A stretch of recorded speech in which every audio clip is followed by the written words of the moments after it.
juntas, eu, Natália e Patrícia, né, que propusemos o programa, né, Futuras Cientistas aqui na Unife.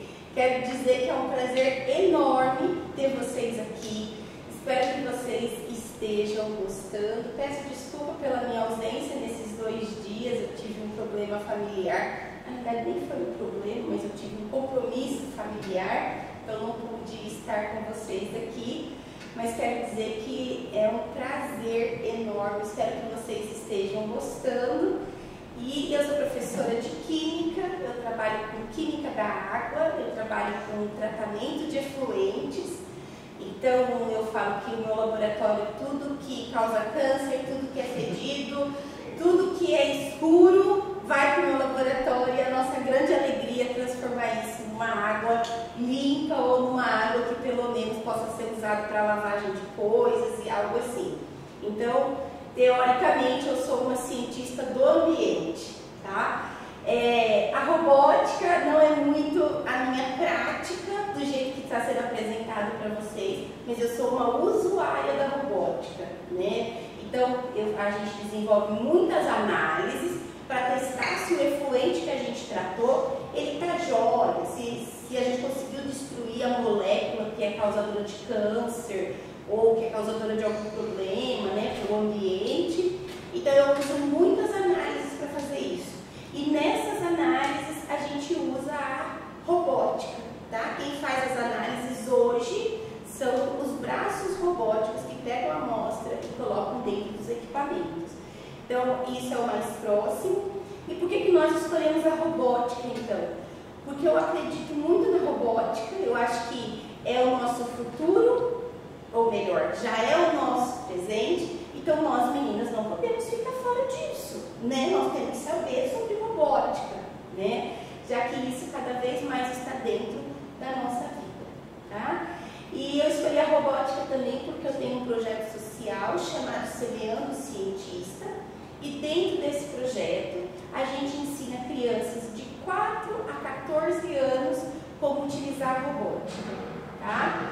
O Semeando Cientista, ele tem 5 etapas. A gente ensina ciências, a gente ensina valores, a gente ensina inglês, porque o inglês é a língua do cientista, e a gente ensina robótica, tá? E dentro da robótica, o que nós fazemos, tudo isso na vivência das crianças, a gente ensina então as crianças a preparar um dispositivo que irriga a horta automaticamente, né? E aí a gente ensina qual é a física que nós temos na horta, qual é a química que nós temos na horta, qual é a biologia que a gente tem na horta, qual é a matemática que a gente precisa para fazer uma horta.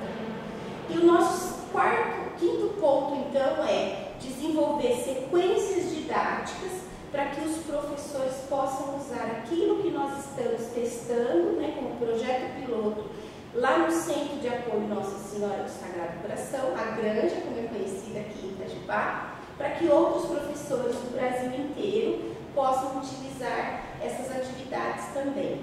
Para isso, nós escrevemos um livro, publicamos um livro que está disponível gratuitamente para que os professores possam utilizar. Então, eu espero que vocês gostem muito do que nós estamos apresentando para vocês. Se não gostar, pode falar também, para a gente melhorar no próximo ano, né? Esse programa é um programa muito especial, um programa do Ministério da Ciência, Tecnologia e Inovação, junto com o CNPq, né? Esse projeto também, nós da Unife estamos também oferecendo algumas vagas, então algumas de vocês não estão dentro do projeto do CNPq, do MCTI, mas estão dentro do projeto Unife, né? Então a gente agradece a todos esses órgãos e a Unife, né, por vocês poderem participar deste projeto, tá? E esse projeto Futuros Cientistas, eles têm no Instagram, eles têm no YouTube e eles ganharam o LED, que foi o Luz na Educação, que foi um programa, um prêmio, né, preparado pela Globo. Então eles ganharam esse projeto, então vocês estão num projeto muito chique no último. E agora eu vou deixar quem sabe brilhar, gente, porque eu não sei nada de robótica, tá? Nath, é com você. Gente, eu só vou apresentar para vocês então como vai ser o nosso cronograma porque a gente viu que não dá para a gente ir organizando com vocês sem falar antes de programação. Então a gente vai continuar o que a gente estava trabalhando ontem. Aí a gente vai fazer um intervalozinho, a gente conseguiu para vocês conhecerem outros laboratórios aqui da instituição. Então a gente vai levar vocês a alguns laboratórios de IRN, que é eu acho que é a parte mais legal. Então a gente vai levar os laboratórios que a gente tem aqui, microbiologia, uma área assim, mais da galera das ciências da natureza. E aí a Paty vai apresentar para vocês também outros laboratórios aqui da galera da eletrônica, da elétrica, né, do controle, da computação, que eu já também me conheço, estou curiosa para ter essa oportunidade com vocês.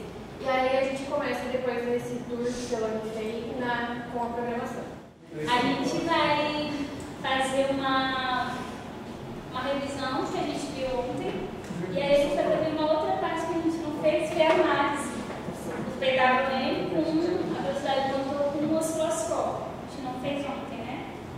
E daí depois a gente vai dar uma parada para fazer as visitas, e quando a gente voltar a gente vai fazer a parte de programação. Na parte de programação, a gente vai pedir para todas as meninas ficarem no computador individual, então não vamos deixar de tudo, pelo menos hoje.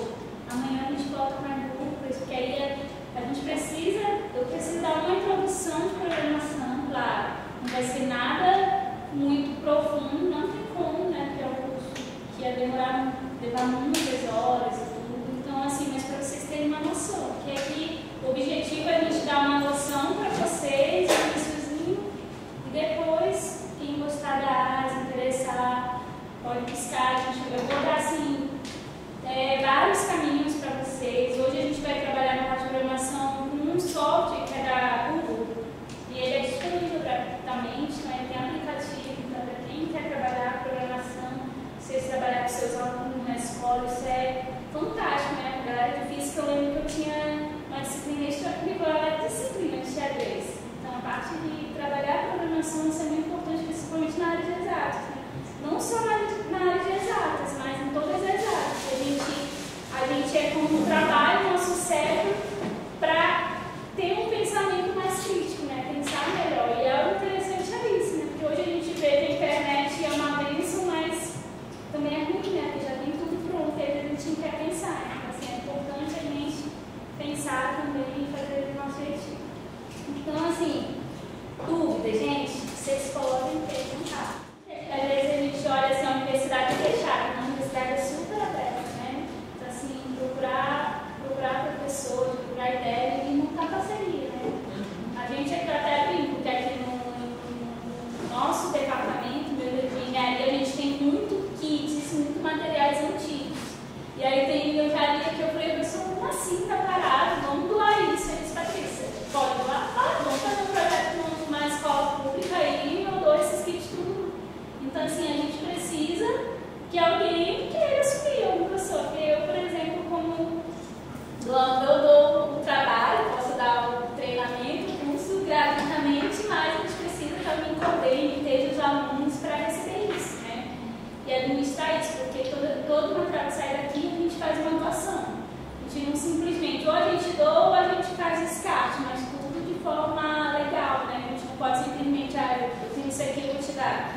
Não, porque tudo tem patrimônio, né? Então, uma vez que tem os equipamentos de patrimoniado, a gente precisa ter um destino legal.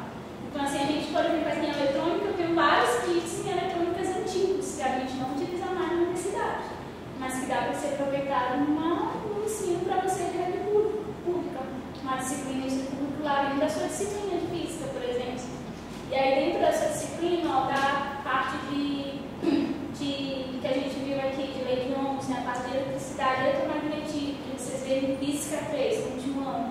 Então, uma forma didática, uma forma simples, para vocês aprenderem o conceito na prática, porque a gente vê na teoria, é a disciplina difícil, né? A gente for ver, realmente é uma disciplina mais difícil na grade curricular do ensino médio, é física e química, né? Geralmente é a maior dificuldade dos alunos, né? Principalmente em física. Então, quando você vai para a prática, você tem uma outra, você consegue gravar os conceitos de forma melhor, né? Então, assim, é uma ideia que a gente tem para ter aqui. Se quiser conversar depois, a gente pode conversar e fazer alguma parceria. Porque hoje a gente vê muitos circuitos eletrônicos de forma de CI.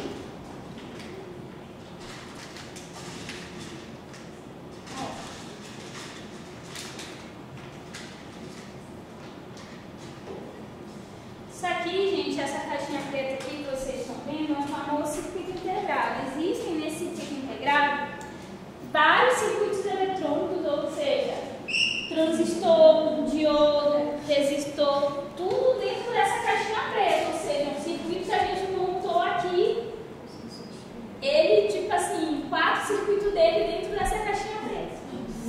Então, isso aqui é a área de microeletrônica, né? Uma das áreas que tem mais avançada. A gente tem programa de pós-graduação aqui na Uniclinic nessa área. Então, você consegue um chipzinho desse, por exemplo, você tem no seu computador, no celular, né? Toda a parte de programação do chip desse, ou seja, existem milhares de circuitos eletrônicos dentro dessa caixinha preta. Então, vocês estão vendo parte bruta, parte de projetar mesmo que o engenheiro faz, que a galera vê esse é o produto final, né? Então, hoje vocês viram um pouco de parte mecânica, né? Que na verdade a parte mecânica que a gente só mostra a estrutura que já está pronta. A gente não vai fazer nenhuma parte mecânica, até porque se a gente fosse fazer alguma impressão 3D aqui, a impressora 3D demora muito para imprimir um projeto. Leva 5 horas, 6 horas, não tinha como. Então, hoje a gente, pelo menos a estrutura mecânica a gente trouxe para vocês, uma olhada. Parte eletrônica a gente conseguiu fazer do zero. Claro, vocês têm um conceito bem simples e básico. E hoje a gente vai ver um pouco de lógica de programação e amanhã a gente só vai programar concluir. Porque não tem como vocês pularem a parte de lógica de programação e uma linguagem. Porque assim, programação, a gente dá o conceito de lógica, que é geral. E aí a linguagem,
limite, que não dá para fazer não, né? Não dá. Aí vem essa área de SMD, é uma área na área de eletrônica chamada microeletrônica. Na área de microeletrônica, a gente tem softwares específicos, são caríssimos, não são software que a gente compra aí de R$1.000, R$5.000, não. É software de 300 mil, meio milhão de reais. E aí você faz projeto, a gente já não utiliza o TBJ, esse transistor, a gente utiliza muito na área de MOSFET, que são os outros tipos, mais ou menos um transistor. É como se fosse um transistor, mas é outra família. Família que eu digo, é tipo assim, um irmão, outra prima. Então a gente chama também de eletrônica famílias. Então isso é um termo comum. Então na área de microeletrônica a gente faz layout, quando a gente está programando na tela, os layouts que a gente chama é isso. A gente chama aqui de circuito eletrônico, mas na área de microeletrônica a gente faz layouts. Então os engenheiros que são dessa área, eles fazem projetos e eles dobram o material. Lá a gente consegue projetar na área de circuito o material e a gente faz na área de dopagem. Lembra lá o outro componente que a gente viu que é um semicondutor, que é esse aqui, o diodo? Esse diodo nada mais é do que a dopagem, né, de material. Tem próton neutro, que a gente trabalha com, que ele é feito de silício, né? Professores de química aí sabem mais do que o que é um silício, mas a gente sabe que o silício ele é o principal material para a gente produzir componentes eletrônicos, principalmente semicondutores. E daí, dentro da parte desse chip microeletrônico, a gente faz dopagem de materiais, junções, e aí envolve um pouco de caracterização física e química, principalmente física e elétrica do nosso material, do nosso componente eletrônico. E aí a gente também adota as características químicas dele. Então, assim, explicando de modo mais leigo, assim, a gente faz lá nessa parte de projeto, a gente monta o circuito eletrônico assim, vocês estão vendo, como a gente viu ali, mas na hora que a gente vai passar, por exemplo, eu sou projetista em circuitos eletrônicos analógicos, eu vou desenhar isso, esses componentes reais, mas aí eu vou dar para o engenheiro, que é um layoutista, a gente chama de layouts. Eles são engenheiro próprio para isso, então eles vão montar meu circuito eletrônico em forma de dopar o material, aí não vão mais aparecer esse componente bonitinho. Por isso que a gente consegue miniaturizar, deixar bem pequenininho, porque aí ele coloca dentro de um espacinho minúsculo, ele coloca milhões de componentes eletrônicos. Aí ele consegue, meu projeto, levar para a parte layout. Aí é a famosa design house, que a gente chama, são projetistas que fazem esses circuitos, ou seja, eles pegam um circuito grande e transformam para mim. Aí tem muito a ver muito com as características do componente, porque se a gente quer miniaturizar, a gente precisa ver a questão de potência, de bateria, um monte de características. Então a gente faz uma análise, que é caracterização elétrica do componente. É importante a gente fazer a caracterização. Caracterizar, vocês sabem o que é caracterizar, sem ter essa uma noção? Fazer caracterização de qualquer área, né?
tensão é igual a resistência vezes corrente, né?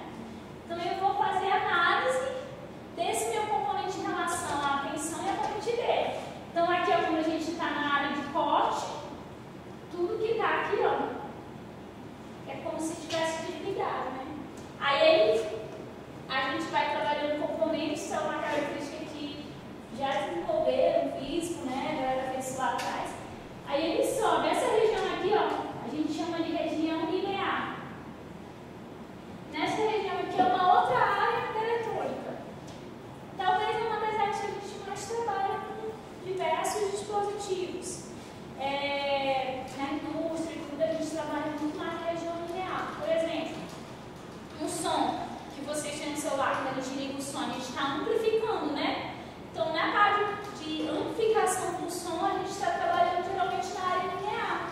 A gente precisa amplificar. Para a gente amplificar o som, a gente pega um sinal e amplifica ele.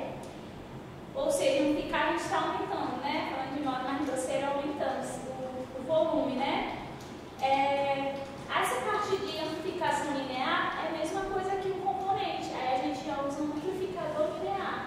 O amplificador linear, que é o nome desse componente, que geralmente é um CIDs, nada mais é do que uma combinação de diodo, transistores, resistores e capacitores. E aí chegou ao conhecimento desse componente. Mesma coisa também na área de telecomunicações, né? Uma antena, você não pega o sinal de uma antena, né? A gente está lá com o nosso 3G, 4G, 5G, está funcionando aqui. No outro local funciona melhor, né? Que aí é a questão de ondas eletromagnéticas, mas aí a gente precisa transmitir e também a gente precisa receber esse sinal, que é ondas que a gente não enxerga. E aí tem a questão da linearidade, onde a maioria das nossas coisas eletrônicas elas trabalham. Mas a gente também trabalha na área na região de corte e saturação. E aqui, ó, quando a gente chega nessa parte, a gente diz que está na área de saturação, ou seja, no nosso caso aqui, que a gente está ligando e desligando o motor, a gente está trabalhando só em corte e saturação, né? A gente só está ligando de 0 a 1, falando em termos de digitais. Aqui a gente está na área analógica, se a gente for para a área digital, que é o que a gente vai ver um pouquinho hoje e amanhã, a gente vai ver a parte de programação na computação, ou seja, chegou na parte de computação, a gente transformou a área analógica em digital, porque em digital ele não reconhece, por exemplo, 10 volts, ele não reconhece 30 graus Celsius. Então, 30 graus Celsius, para ele é como se fosse 0, 1, 1, 0, 0, 1, 1. Você já viu esses filmes de computação, né? Que a gente só vê isso, 0, 1, 1, só não vê outros números, porque são bits, a gente chama de combinação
aí. Então, eles estavam fazendo achar como é que a gente vai produzir energia, né? Ter energia. Então, assim, queira ou não, a gente tem energia. A energia revolucionou tudo, né? A gente pode ter todo o nosso bem-estar na nossa casa, outras comodidades, como um carro, transporte. Então, assim, a energia ela veio para mudar a sociedade, né? Ela revolucionar, mudar tudo. Então, quando eles estavam estudando transformar a energia em alternada, até para descobrir que a energia de corrente contínua, eles desenvolveram depois uma válvula que é tipo um semicondutor, né? Tipo, não, semicondutor. Mas era um negócio enorme que ficava dentro de uma sala e hoje a gente tem esse componente aqui, que vocês viram, que vocês têm desenhado aí, que é esse componente pequenininho. Geralmente ele é redondinho aqui e tem um símbolozinho aqui. Então, imagine aí, uma válvula do tamanho de uma sala com um componente desse tamanho aí. Então, foi a descoberta do Vale do Silício, né? A dopagem necessária ali. Então, foi a principal área que mudou a vida da sociedade que a gente tem hoje de tecnologia. Então, por causa desse componente aqui. O nome dele é diodo, né? O diodo, ele geralmente a gente conhece como existem vários tipos de diodo, mas esse que vocês estão usando aí é um retificador, ou seja, a gente chama ele de retificador porque é o principal componente que retifica, ou seja, transforma a corrente alternada em corrente contínua, ou seja, possibilita tudo que vem da rede de distribuição, da CENIG, a gente utilizar nossos componentes eletrônicos, nossos dispositivos eletrônicos. Então, no modo bruto, ele retifica. Claro que tem muitas coisas por trás disso. Existem vários tipos de diodo. Diodo é emissor de luz. Vocês vê essa tela piscando aí? Esse pisca-pisca aí? O nome desse componente é LED. A gente chama geralmente de LED, que é um diodo emissor de luz. Eu tenho um LED aqui. Ó, tem dentro dessa caixinha de vocês, desse componente? Se não tiver aqui. Ó, gente, esse componente aqui, ó, que tem uma setinha, a simbologia dele é aqui, ó. Isso aqui é um transistor. O que é que a gente viu como é que é um transistor? Ele é formado por três perninhas, né? Que uma é a base, a outra é o coletor e a outra é o emissor. O emissor é sempre onde tiver essa setinha. E a base é sempre onde tiver, ó, contrário das outras coisas. Então, a simbologia do transistor é isso. Esse transistor, internamente a ele, vocês estão vendo que vocês pegaram ele, internamente a ele, onde está a base, isso é como se tivesse um diodo aqui dentro, tivesse capacitor, tivesse dentro dele, dentro desse componente que vocês viram aqui, ó, que vocês pegaram o outro menorzinho que eu acabei dando para vocês, né? Dentro desse componente aqui tem uma junção de diodo. Vocês olham que é o diodo, mas como é que cabe aqui dentro? Isso é dopado com material, ele é físico e químico. Então, os caras top das galáxias, né? Imaginaram isso. Então, ó, geralmente, outra coisa que a gente viu, que o diodo, quando ele é de silício, ele tem uma queda de tensão dele. Ele já tem um valor nele. Quanto é que foi esse valor? 0,5. A gente não mediu isso, né? Vocês devem medir isso para comprovar. Ele tem, no caso da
E aí lá a gente vai traçando curvas e isso não deu, a gente testa aquele material até o limite dele. É igual quando faz esse laboratório aqui em metro, por exemplo. Metro, todo mundo sabe que é o metro, né?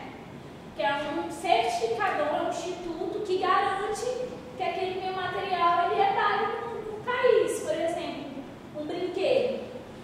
Para aquela faixa etária de idade, o metro testou aquele brinquedo, por exemplo, para bebê. Se não está dando alergia, se não solta peso, se não quebra com facilidade. Então, você vai para um laboratório de acreditação que a gente faz, lá você faz tudo quanto é tipo de teste. Trabalhei na área nova, trabalhei num projeto do CNPq, de pesquisa e vi que dentro de um laboratório desse. Lá tinha vários setores, desde brinquedo, parte química, parte eletrônica, para passar pela parte eletrônica.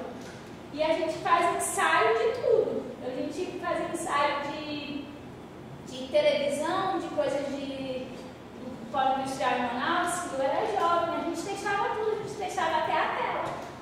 A gente lançava ela, testava tudo, a gente quebrava, mas a gente testava todos os limites. Isso, num laboratório de pesquisa, a gente precisa testar, ensaiar tudo e garantir para poder levar para o cliente, para poder vender.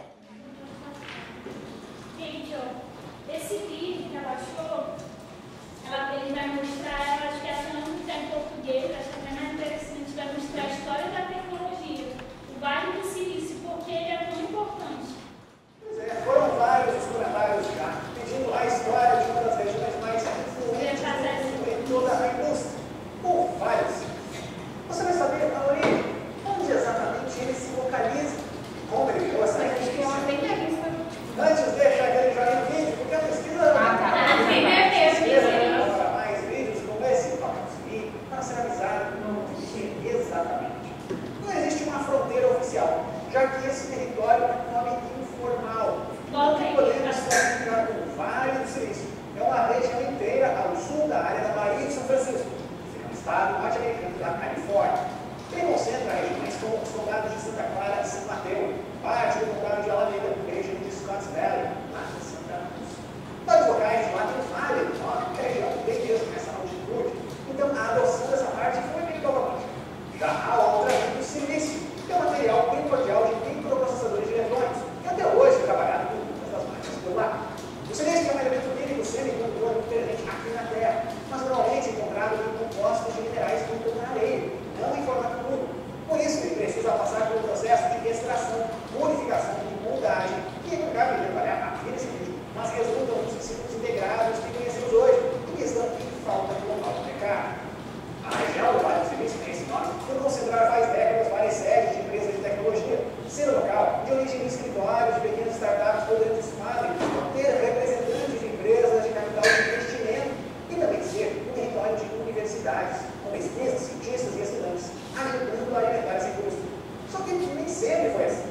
No começo do século XX, essa região toda era só chamada de Santa Clara Valley e era um polo de agricultura, com especializações que incluíam as ameixas secas e outras frutas.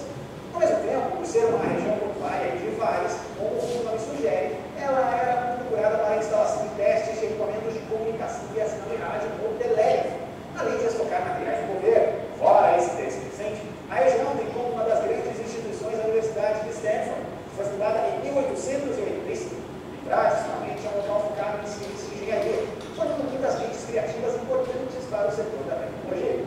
Em 1909, uma das primeiras estações de rádio dos Estados Unidos é instalada por lá, na cidade de San José. Já em 1983, a Marinha compra um terreno de largas proporções, definida por Moffett Field, uma superestrutura aeroespacial e militar, que inclui um aeroporto. Anos depois, a NASA abre lá o famoso Centro de Pesquisa e Testes, o Gates Research Center. Já em 1989, tem um acontecimento que é histórico. Esse é o ano de fundação da HP, na cidade de Palo Alto, com os trabalhos começando em uma pequena garagem pela dupla Bill Gates e David Becker.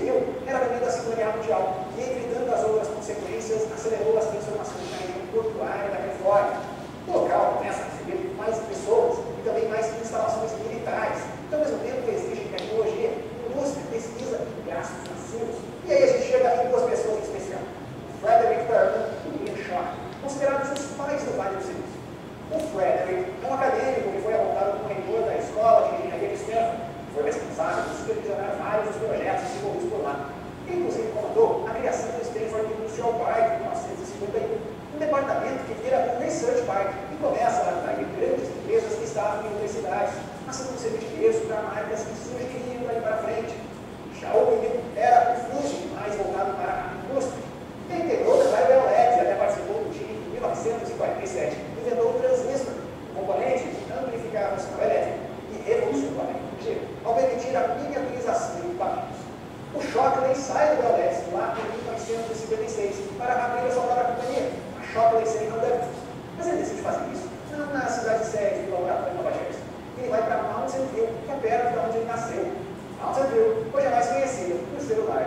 A empresa do Shockley foi uma das primeiras a trabalhar com o transistor feito a partir do silício, que antes esse componente era principalmente fabricado a partir do germânio. Só que o empreendimento dele sofre um baque em 1957. Esse é o ano em que o Shockley perde um grupo influente de funcionários, por ser um chefe meio controverso, meio exigente demais.